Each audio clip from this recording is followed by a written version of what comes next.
Hello all, Doug here from MrGym.com. Today we're starting our cooperative games, so I'm going to start you off with my kids' favorite activity, which is cheese movers. Cheese movers is a game that encourages teamwork, cooperation, throwing at a moving target, throwing skills, dodging skills, running and evading. In this activity, you'll need approximately 15 soft covered balls to use to throw at the students. Your class will be divided up into two teams. You'll have the mice and you will have the cats. Each team will take turns being the cats and of course being the mice. To set up the game, you'll have one end of the field. You'll have the starting area for the mice. The cats will be lined up along the outer edges of the field. Across the field, on the original version, you only had a target, a wall, or a cone. On the original version, the mice would carry two pieces of a cheese, represented by two yellow balls or two whatever items. And they would try to, the object of the game would be to take the cheese to the opposite end of the gym and return it. Each time you would return a piece of cheese, you would get a point. Of course, the cats would try to stop you from scoring points by trying to hit you with a ball from the sideline. If you were to get hit with a ball from the sideline, you would sit where you got hit, hold your cheese in the air, and then the next mouse in line would come out, try to get the cheese from you and return it back to the base or carry it on forward, depending whether you were on your way to or back from the opposite end of the gym. In the original version, students would stay seated until all students from the mouse team were hit. Once the entire team was hit, then we would change roles and the mice would go to become cats and cats would become mice. I have since modified that version. Now in my version, you have the mice at the starting end of the gym, of course. At the opposite end, instead of carrying two pieces of cheese down and back, I put down a number of swim noodles. For me, I use 20.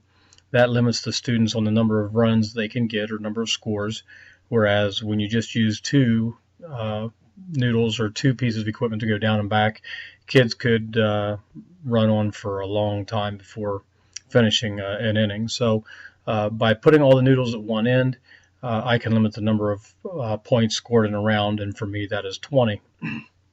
So the mice would race to the other end of the gym, try to steal a piece of cheese and return it to the base.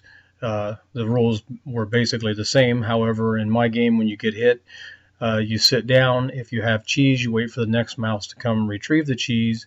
If you get hit, you do not have cheese. I don't like the idea of kids sitting for the rest of the round, so I have them do some type of fitness activity to return back to the base. Sometimes they'll crab walk or bear walk, or any kind of locomotor skill that I want to work on. And then by doing it that way, the kids are always involved. There's no one sitting out. To end the inning, I will allow each team to have a certain number of outs.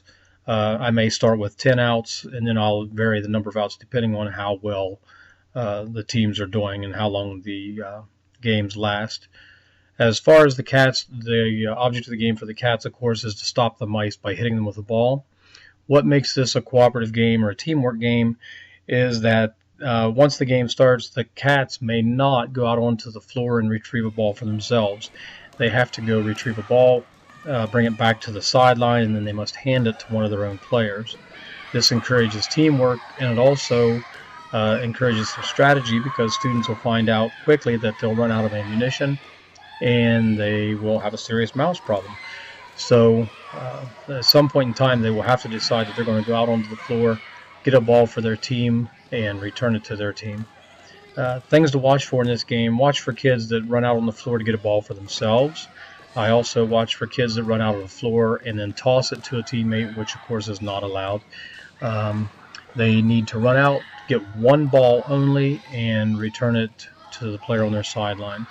Of course, they'll come up with some strategies on their own to figure out how to best do this, and I encourage that. In between innings, I also encourage a little bit of strategy time to come up with a plan to help keep themselves in ammunition. Any hit of a mouse counts as a hit, excluding headshots. If a mouse gets hit in the head, I let them continue. Of course, I use non-threatening balls. I find that for me, any dodging game I do, I use a oversized volleyball. They are 40% larger, and I believe it's 15% or 25% lighter, and they don't hurt when they get hit, and that's demonstrated later on in this video that you're seeing. Also, any ball that hits a mouse from a bounce counts as a hit. If it hits them directly or hits the noodle or cheese, whatever you're using for cheese, I count that as a hit. Otherwise, kids like to take the cheese and swing at a ball or whatever and waste time. So anything, any touch of the cheese or the mouse does count as a hit. At the end of so many outs, we switch roles and then we'll play several innings. The kids love this game. I hope you enjoy it as well. And take a look on how this game works. Thanks.